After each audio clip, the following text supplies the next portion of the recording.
G news మార్పు ఆరంభమైంది. G news మార్పు ఆరంభమైంది. కృష్ణలంక ప్రాంతం ఎవరిది?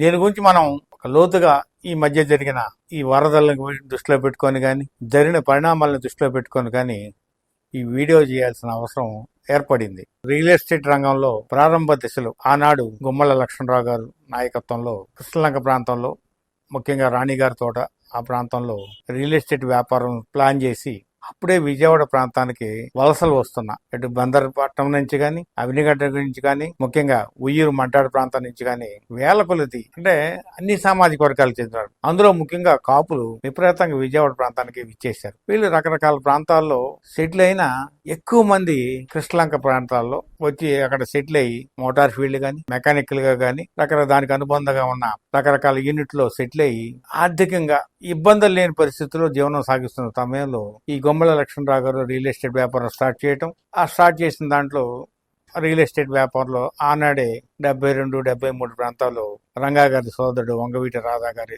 నాకు అండగా ఉండాలని కోరితే, రాధా గారు అడిగిన క్వశ్చన్ ఏంటంటే, నా కార్యకర్తలకి, మా వాళ్ళందరికీ ఇన్స్టాల్మెంట్ బేసిస్ మీద ఫ్లాట్ అడగటంతో వాళ్ళ కృష్ణలంక ప్రాంతంలో ఆనాడు గుమ్మల లక్ష్మణరావు గారు కానీ, వంగవీటి రాధా గారు, పెద్ద రాధా గారు కానీ వేసిన పునాది వాళ్ళ కృష్ణలంకలో ఇంతమంది, అంటే ఎక్కువ ఇక్కడ మనం చూడాల్సింది బ్రహ్మరాంబపురం అంటే స్వర్గపురి, అక్కడి నుంచి బిగించేస్తే ఇటు రామలింగేశ్వర నగర్ వరకు ఈ ప్రాంతాల్లో అగ్రవర్ణాల పేదలు కానీ, బీసీలు కానీ వీళ్ళే ఎక్కువగా ఉండే పరిస్థితి. ముఖ్యంగా దాంట్లో కాపులు కానీ, అగ్నికుల క్షత్రియులు కానీ, ఇలాంటి సామాజిక వర్గాలన్నీ తర్వాత తరంలో రెడ్లు కొంతమంది ప్రకాశం జిల్లా నుంచి ఇక్కడికి విచ్చేసి కొంత ప్రాంతాన్ని ఆక్రమించుకున్నా ఎక్కువ శాతం ఏంటంటే కృష్ణలంక ప్రాంతంలో ఒక కాపు బీసీ వర్గాలే ఎక్కువగా దాన్ని ఓన్ చేసుకున్నాయి. ఇది గత చరిత్ర. ఈ చరిత్రలో తర్వాత తరం చూస్తే వంగవీటి రంగా గారి హత్యకి కృష్ణలంక ప్రాంతానికి చాలా ముడిపడి ఉంది. ఎందుకంటే ఆనాడు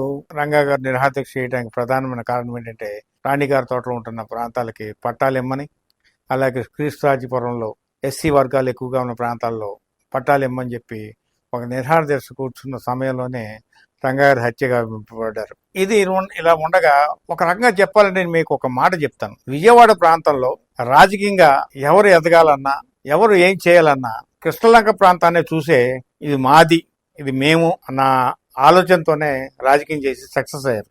అంటే విజయవాడ ప్రాంతానికి కృష్ణలంక అనేది ఒక ఆయువు పట్టు. ఇలాంటి తరుణంలో రంగా గారి మరణం తర్వాత అప్పుడు దాకా ప్రత్యర్థులుగా ఉన్నా, అంటే ప్రత్యర్థులనే కూడా నేను ఈ దేవినేని నెహ్రూ వాళ్ళ గురించి నేను రంగా గారికి ప్రత్యర్థులని మాట నేను చెప్పను. ఎందుకంటే అభిప్రాయ భేదాలతో వాళ్ళు బయటికి వెళ్ళిపోయారు, ప్రత్యర్థులుగా మటుకు కాదు. ఈ అభిప్రాయ భేదాలతో బయటికి వెళ్ళిపోయిన వాళ్ళందరూ తర్వాత తరుణం రంగా గారి మరణం తర్వాత రంగా గారి భార్య రత్నకుమారి ఆవిడ 2 సార్లు ఎమ్మెల్యే అయిన తర్వాత ఆ గ్యాప్ ని పోవడానికి రంగా గారి తనయుడు వంగవీటి రాధా రాజకీయాల్లోకి రావటం, ఆ రాజకీయాల్లో వచ్చినప్పుడు రాధా గురించి చెప్పాలంటే ఒక ఇంపార్టెంట్ విషయం ఏంటంటే నిజాయితీ, తరువాత ముక్కుచూటి మనస్తత్వం, లౌకికం లేకపోవటం, అంటే మంచి లక్షణాలే తప్ప లౌకికం ఒకటి లేకపోవడం వల్లే రాధా ఈ రోజు ఇలా రాజకీయంలో వెనకబడిపోవడానికి ప్రధానమైన కారణాలు మనం చెప్పుకోవచ్చు.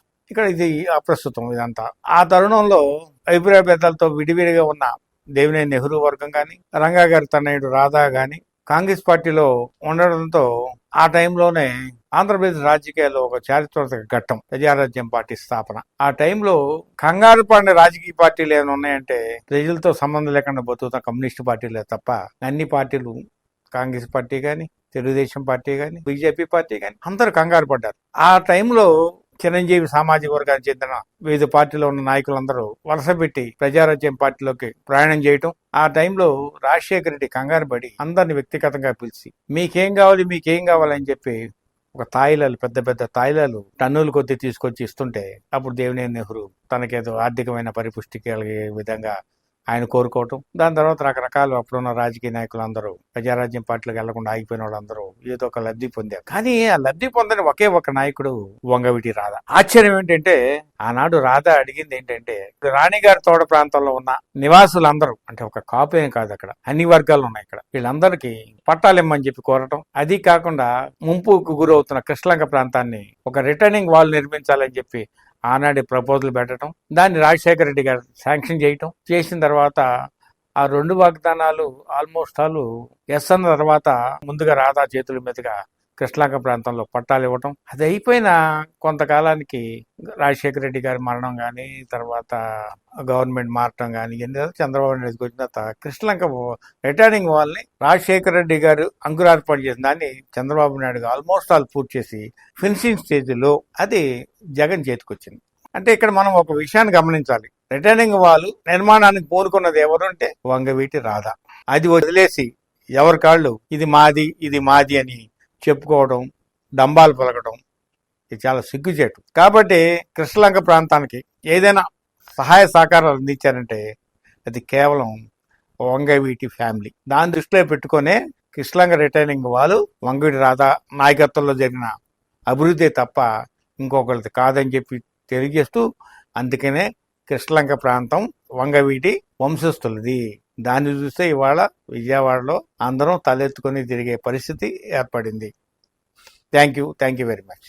విజయవాడ కేంద్రంగా ఆంధ్రప్రదేశ్ లోని ప్రతి పార్లమెంట్ పరిధిలో కాపునాడు ఫౌండేషన్ ఆధ్వర్యంలో విద్యార్థులకు వేరువేరుగా కీర్తిశేషులు మిరియాల వెంకట్రావు స్మారక విద్యాగృహాలు అంటే కాపు విద్యాభవన్ల ఏర్పాటు జరగనుంది. 5వ తరగతిలో ఆర్థిక ఇబ్బందుల వల్ల చదువు ఆపేసిన పేద కాపు కుటుంబంలోని బాలబాలికలను గుర్తించి కాపు విద్యాభవన్లో చేర్పించి వారిని ఉన్నత విద్యావంతులుగా తీర్చిదిద్దే బృహత్ సంకల్పంతో కాపునాడు ఫౌండేషన్ ఈ విద్యా ఉద్యమాన్ని మొదలుపెట్టింది. మన సామాజిక వర్గ భవిష్యత్ తరాల్ని విద్యార్థులుగా తీర్చిదిద్దేందుకు మీరు ఈ ఉద్యమంలో పాలు పంచుకోండి. కాపు విద్యాభవన్ ని సందర్శించి తగిన సూచనలు సలహాలను తెలియచేయండి. యావత్ కాపు సమాజానికి కాపునాడు ఫౌండేషన్ తరఫున ఇదే మా ఆహ్వానం.